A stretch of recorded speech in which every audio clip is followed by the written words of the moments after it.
নমস্কার বন্ধুরা, জয়াস ফুড রেসিপিতে সবাইকে স্বাগতম। তো বন্ধুরা, কেমন আছো সবাই? আমি কিন্তু অনেক ভালো আছি। আর তোমাদের জন্য নিয়ে এসেছি খুবই দুর্দান্ত একটি রেসিপি, ট্যাংরা মাছের তেল ঝাল। তো দেখো ট্যাংরা মাছের তেল ঝালটা আমি কিভাবে করছি। তো মাছ দেখো, এখানে আমি 500 গ্রামের মতো দেশি ট্যাংরা মাছ নিয়েছি। আর নিয়েছি দেখো বড় পেঁয়াজ আর আলু কুচি। দেখো পেঁয়াজটাকে একটু মোটা মোটা করে কুটেছি, আলুটাও একটু মোটা মোটা করে, একেবারে কুচানো না কিন্তু। তো এটা রান্নার জন্য আমি এখানে মশলা পেস্ট করে নিচ্ছি। একটু জিরা আর দিয়ে দিচ্ছি 1 চামচ জিরে আর 1 চামচ মতো সরিষা। আর এটার সঙ্গে দিয়ে দিচ্ছি 2টো শুকনো লঙ্কা আর দিয়ে দেবো 1 চিমটি নুন। শুকনো লঙ্কা এবং নুনটা দিতেই হবে সরিষা বাটা হলে, তা না হলে তেতো হয়ে যায় সরিষা বাটাটা। তো দেখো মশলাটা আমার বাটা হয়ে গেছে। রান্নাটা আমি পুরোটাই হাতে মাখিয়ে করব, তোমরা দেখো রেসিপিটি। তো মাখানোর জন্য আমি এখানে নিয়ে নিলাম সরিষা বাটা আর জিরাটা বাটা নিয়ে দিয়ে দিলাম 1 চামচ হলুদ গুঁড়ো, 1 চামচের একটু বেশি নুন, মানে পরিমাণ মতো নুনটা নেবা। আর এখানে দিয়ে দিচ্ছি কাঁচা পাকা লঙ্কা, আমি পেস্ট করে নিয়েছিলাম ব্লেন্ডারে, তার 1.5 চামচ মতো দিয়ে দিয়েছি। আর দিয়ে দেব সর্ষের তেল। রান্নাটায় অবশ্যই সর্ষের তেল দিতে হবে, নাহলে কিন্তু স্বাদটা অতটা ভালো আসবে না।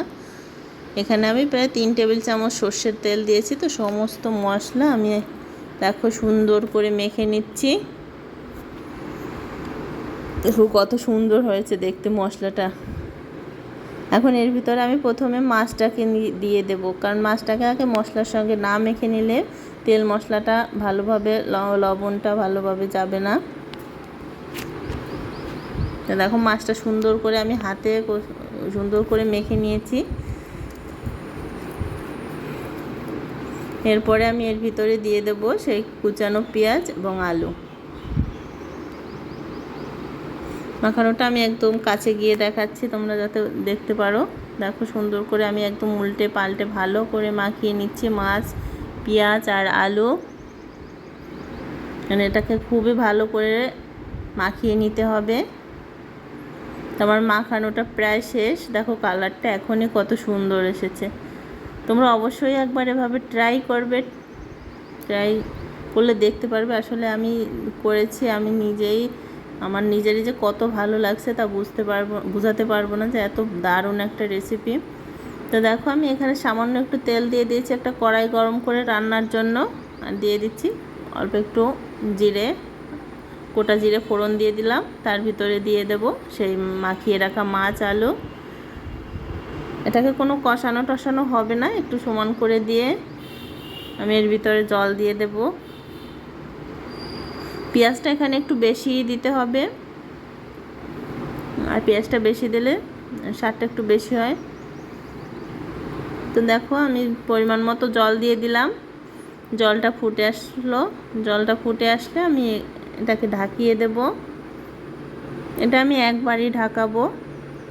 তো দেখো আমি একবারে 12 থেকে 15 মিনিটের মতো ঢাকিয়ে দিয়েছি, যাতে আলুটা এবং মাছটা একবারে সেদ্ধ হয়ে যায়। প্রায় 15 মিনিট পরে আমি চলে আসলাম। দেখো কালারটা একটু দেখো কত সুন্দর হয়েছে। ঝোলটা একেবারে মাখো মাখো থাকবে না, ঝোলের মতোই থাকবে। তো এখানে এসে আমি একটু দিয়ে দিলাম ভাজা জিরার গুঁড়া। ভাজা জিরার গুঁড়াটা দিলে লাস্টে সেন্ট হয়ে যাবে রান্নাটায়, সেন্টটা খেতে গেলে খুব ভালো লাগবে। এখানে আর কোনো মশলা আমি দেব না।